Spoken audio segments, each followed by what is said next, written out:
আমি সুদীপ্তা, এভি নিউজে আপনাদের সকলকে স্বাগত। প্রথমেই চোখ রাখবো নিউজ হেডলাইন্সে।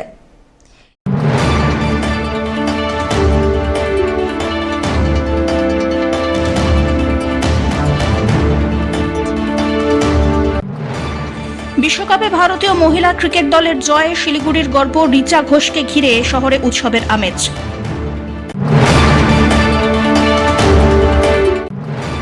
শুরু হতে চলেছে ডুয়ার্সের মাটিয়ালি ব্লকের এসআইআর সার্ভে। বাড়ি বাড়ি গিয়ে চলবে এই সার্ভে।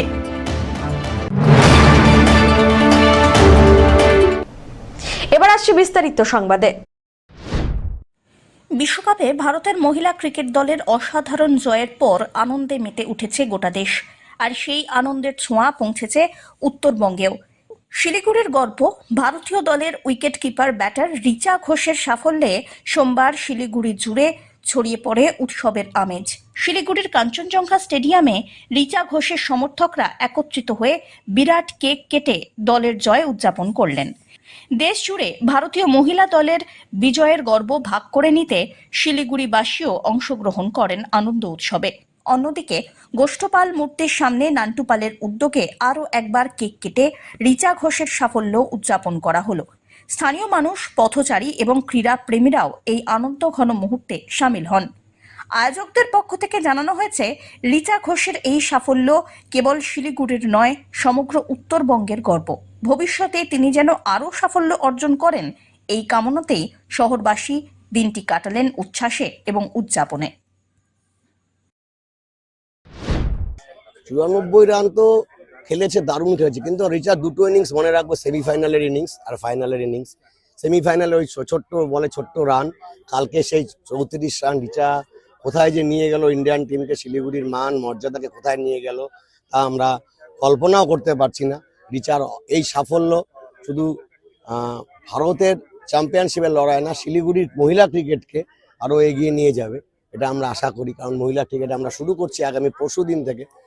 হ্যাঁ, হ্যাটস আপ টু রিচা। দেখো, শিলিগুড়িতে আগে তো রিচা, পুনম, পূজা অধিকারী, অরুণা বর্মন এই ব্যাচটা ছিল, তখন ওই 7 বা 15 জনের একটা টিম কন্টিনিউয়াস ছিল। কিন্তু এখন শিলিগুড়িতে 90 জন প্লেয়ার মহিলা ক্রিকেট এই বছর আমরা সই করিতে পেরিয়েছি। এর আগামী দিনে এই যে রিচার এই সাফল্য, আমরা চেষ্টা করব যদি বিভিন্ন স্কুলে চিঠি দিয়ে মহিলা ক্রিকেটকে আরো উজ্জীবিত করা যায়, তার জন্য আমরা অবশ্যই চেষ্টা করব। আর বাংলার ক্রিকেট, মহিলা ক্রিকেট তো ভালো, আন্ডার 23, 14 সিনিয়র লেভেল খুব ভালো টিম। আর যেখানে ঝুলন গোস্বামী, রিচা এরকম প্লেয়ার বাংলাতে আছে, অবশ্যই বাংলা এগিয়ে যাবে। মঙ্গলবার থেকে জেলার ডুয়ার্সের মাটিয়ালি ব্লকেও শুরু হচ্ছে এসআইআর এর জন্য বাড়ি বাড়ি গিয়ে সার্ভে। বিএলওর প্রত্যেক বাড়ি গিয়ে এই সার্ভের কাজ করবেন। সার্ভের কাজ করতে গিয়ে বিএলওরা যাতে কোনো রকম সমস্যায় না পড়েন, তার জন্য সর্বদলীয় বৈঠক ডাকা হলো। এদিন মাটিয়ালি ব্লক প্রশাসনের তরফ থেকে মাটিয়ালির বিডিও অফিসের কনফারেন্স হলে মাটিয়ালি ব্লকের বিভিন্ন রাজনৈতিক দলের নেতা নেত্রীদের নিয়ে ওই সর্বদলীয় বৈঠক হয়।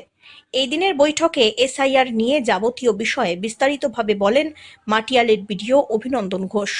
বিএলওরা বিভিন্ন এলাকায় গিয়ে সার্ভের সময় যাতে রাজনৈতিক দলের তরফে তাদের সহযোগিতা করা হয় সব রকমভাবে, সেই আবেদনও এদিন প্রশাসনের তরফ থেকে জানানো হয়েছে।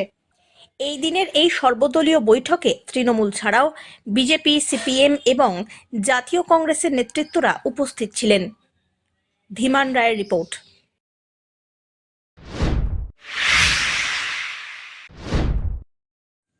গোখরো সাপ হত্যা করাকে কেন্দ্র করে ব্যাপক চাঞ্চল্য ছড়ালো জলপাইগুড়িতে। শহর সংলগ্ন তোরলপাড়া কাঠের ব্রিজ সংলগ্ন বামনপাড়া এলাকার একটি বেকারির কর্মচারীর বিরুদ্ধে গোখরো সাপকে নির্মমভাবে হত্যা করার অভিযোগ ওঠে। ঘটনাটি ঘটে সোমবার। ঘটনার খবর পেয়ে ঘটনাস্থলে ছুটে আসেন বন্যপ্রাণী সুরক্ষা সংগঠন SPOAR এর সদস্যরা এবং উপস্থিত হন জলপাইগুড়ি বিভাগের MPP রেঞ্জার বিট অফিসাররাও। সংগঠনের পক্ষ থেকে জানানো হয়েছে, এই ঘটনার তীব্র নিন্দা করা হয়েছে সংগঠনের পক্ষ থেকে। গোখরো সহ সমস্ত ধরনের সাপ পরিবেশের ভারসাম্য রক্ষায় অত্যন্ত গুরুত্বপূর্ণ ভূমিকা নেয়। তারা ইঁদুর আর অন্যান্য ক্ষতিকারক প্রাণীর সংখ্যা নিয়ন্ত্রণে সাহায্য করে। অজ্ঞতা বা ভয়ের বশে সাপ হত্যা করা আইন বিরুদ্ধই নয়, প্রকৃতির জন্য ক্ষতিকর বলে জানান সদস্যরা। এছাড়াও স্পোরের সদস্যরা আরও জানিয়েছেন, সাপ দেখলে মোটেও আতঙ্কিত হবেন না। অবিলম্বে উদ্ধারকারী দল বা বন দপ্তরের সঙ্গে যোগাযোগ করুন। উল্লেখ্য, এর আগেও স্পোরের পক্ষ থেকে সাপের গুরুত্ব, তাদের সুরক্ষা এবং নিরাপদে উদ্ধার প্রক্রিয়া নিয়ে বিভিন্ন এলাকায় করা হয়েছে সচেতনতামূলক কর্মসূচি। কি হয়েছিল এখানে ঘটনা? কি হয়েছিল বেরোইছে নাকি আমি আগে দেখি নাই, কি বেড়েছিল? ওই সাপটা। হ্যাঁ, তখন দেখি যে ওরা লাঠি দিয়ে চাপা দিয়ে ধরে রাখছে, তারপরে তারপরে বাড়ি দিল। কি বাড়িটা কে দিল? এরা তো অনেক বাচ্চা কাচ্চা ছিল, এরা তো সবাই ছিল এটা কোন জায়গাটা? এই জায়গাটায়, এইখানটায়। না, এটা কোন জায়গায় হয়েছে ঘটনাটা? Jagannath bakery. Jagannath bakery. Bamanpara Jagannath colony, Jagannath বেকারির থেকে একটা খবর এসেছিল আমাদের এখানে যে ওখানে সাপ মারা হয়েছে ওই বেকারিতে। তো আমরা কি দেখতে পাই, এটা একটা গোপ্র সাপের বাচ্চা। আমাদের স্পোরের থেকে আমরা যাই, আমি এবং গুড্ডু, এবং ওখানে যা আশেপাশের লোকের থেকে কথা বলা হয়েছে, তো তারা জানতে পারে যে এর আগেও নাকি এরা সাপ, এবং যখনই ওদের বেকারিতে সাপ ঢোকে তারা সাপ ওরা মেরে ফেলে। তো আমরা সঙ্গে সঙ্গে বন দপ্তরকে ইনফর্ম করি, তো বন দপ্তর থেকে যায় এবং সাপটাকে সিজ করা হয় এবং যা যা ডকুমেন্টস দরকার হয়, যেরকম যাদের সবার নাম এবং অ্যাড্রেসগুলো নেওয়া হয়, কালেক্ট করা হয়। এবং সাপটার এগেনস্টে আমরা যেহেতু মারা হয়েছে, তো তার জন্য আমাদের স্পোরের থেকে আমরা ডিপার্টমেন্টের কাছে কমপ্লেন জানাই, এবং ডিপার্টমেন্টের যা আইনানুগ ব্যবস্থা আছে তা সে গ্রহণ করবে, এবং সাপটাকে পোস্টমর্টমের জন্য পাঠানো হয়েছে অলরেডি। কে মারলো, কেন মারলো কিছু জানা গেছে? জগন্নাথ বেকারির যে যারা কাজ করেন স্টাফরা, ওনারাই মেরেছে। আগেও বিগত দিনে মারছিল, তার কোনো প্রমাণ ছিল না, কিন্তু এবার যেটা হয়েছে তারা লোকাল যে পাবলিক, তাদের কাছে ফটো ছিল এবং আমাদের কাছে যা প্রমাণ নিয়ে আমরা আজকে যাই এবং গিয়ে সঙ্গে সঙ্গে ওনাদেরকে ধরা হয়। কি দিয়ে মারা হয়েছিল? লাঠি দিয়ে পিটিয়ে মারা হয়েছে। সব্যসাচী মজুমদারের রিপোর্ট।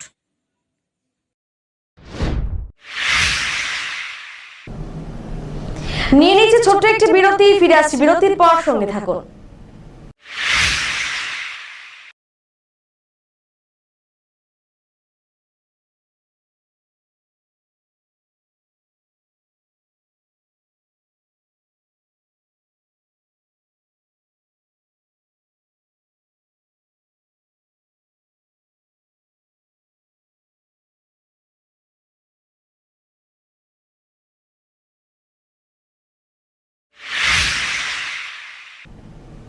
ফিরে এলাম বিরতির পর। প্রতি বছরের মতো এবছরেও শহর জলপাইগুড়ির প্রাচীন ঐতিহ্যকে ধরে রাখতে কালীপুজোয় পাহাড় বানানোর প্রতিযোগিতার আয়োজন করেছিল ২০ নম্বর ওয়ার্ড কংগ্রেস কমিটি।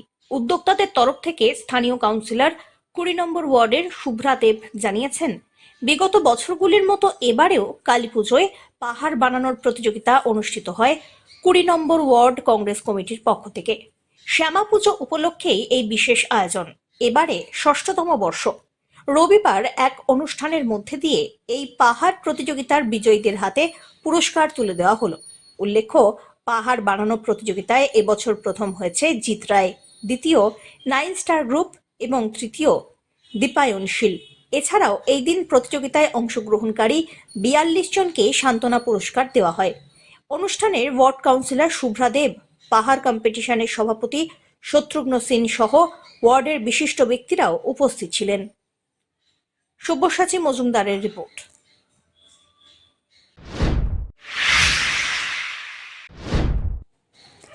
বন্যা নিয়ে উদ্বেগ কাটতে না কাটতেই এবারে সাপের আতঙ্ক। জাতীয় সড়ক পার হয়ে গ্রামে ঢুকে পড়েছে বিশাল আকৃতির অজগর সাপ। এই খবরকে কেন্দ্র করে রীতিমতো আতঙ্ক ছড়িয়ে পড়ে জলপাইগুড়ির তিস্তা সেতু সংলগ্ন বিবেকানন্দ পল্লী এলাকায়। প্রত্যক্ষদর্শীদের দাবি, জাতীয় সড়ক পার হয়ে গ্রামে ঢুকে পড়েছে প্রায় ১৫ ফুট লম্বা অজগর সাপ। গাড়ির ধাক্কায় সাপটি জখম হয়েছে বলেও জানা গিয়েছে। মুহূর্তের মধ্যে এই খবর ছড়িয়ে পড়ে। বনকর্মী, পরিবেশ কর্মীদের পাশাপাশি ছুটে আসেন কোতোয়ালি থানার পুলিশ কর্মীরা। দুদিন আগেই বন্যা নিয়ে এই এলাকায় সতর্কতা জারি করা ছিল প্রশাসনের পক্ষ থেকে। তবে এবার সাপের আতঙ্কে ঘুম ছুটেছে বাসিন্দাদের। রাতের তল্লাশিতে এলাকায় সাপের দেখা না মেলায় ফের সকাল থেকে শুরু হয় তল্লাশি অভিযান। আমরা তো শিলিগুড়ি গেছিলাম, শিলিগুড়ি থেকে মানে আমরা বাড়ি ময়নাগুড়ি যাচ্ছিলাম।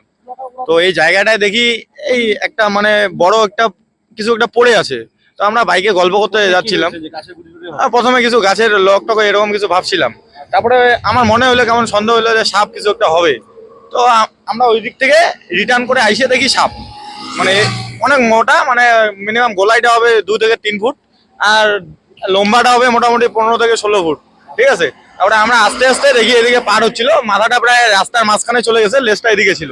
তো আমরা মোবাইলে ফ্ল্যাশ জ্বলাই গাড়িগুলোকে আটক করতেছিলাম, তো গাড়িগুলো তো আটক হবে না।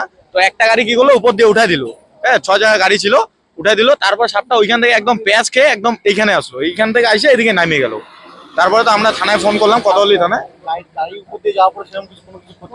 না হয়তো সেরকম কিছু হয় নাই, কিন্তু মাঝখানে একটু থেমে গেছিল, আমরা ভাবছিলাম হয়তো আহত যাইতে পারবে না, তারপরে তো দেখলাম চলে গেল। তারপর কি সাপ হতে পারে? আমাদের মনে হয় অজগর ছাড়া কিছু হবে না, অজগরই হবে। হ্যাঁ কখন তাও আনুমানিক যে মোটামুটি 15-20 মিনিট আগে হবে। এখন বাজে 11টা 5, তো মোটামুটি ধরেন 10টা 40 নাগাদ। এই জায়গাটা তিস্তা ব্রিজটার আগে। হ্যাঁ পুলিশ আসলে, পুলিশকে হ্যাঁ আমরা বললাম, পুলিশ আসলো। এর মধ্যে কিছুক্ষণ আগে একটা স্পোরের কাছে খবর আসে যে তিস্তা ব্রিজের আগে একটি বড় সাপ দেখা গিয়েছে। তো আমরা স্পোরে মেম্বাররা এখানে আসার পর এখানকার একটি ভদ্রলোক আমাদের জানায় যে সাপটা বেশ মোটা ছিল। লোকটার থেকে শোনার পর, ভদ্রলোকটির থেকে শোনার পর আমরা বুঝতে পারি এটি একটি অজগর সাপ ছিল।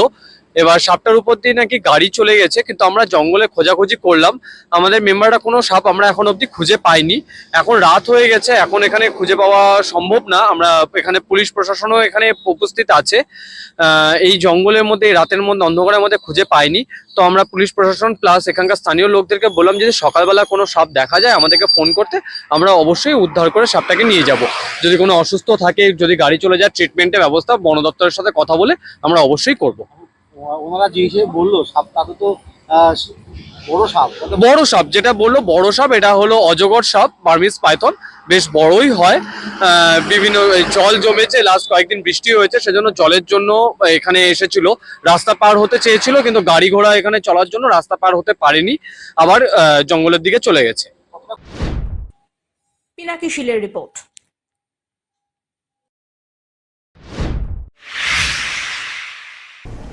শেষ করবার আগে নিউজ হেডলাইন্স আরো একবার।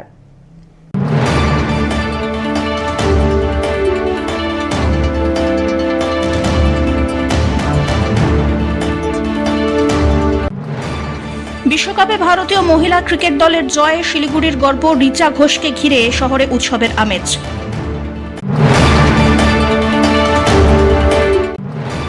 শুরু হতে চলেছে ডুয়ার্সের মাটিয়ালি ব্লকের SIR সার্ভে, বাড়ি বাড়ি গিয়ে চলবে এই সার্ভে।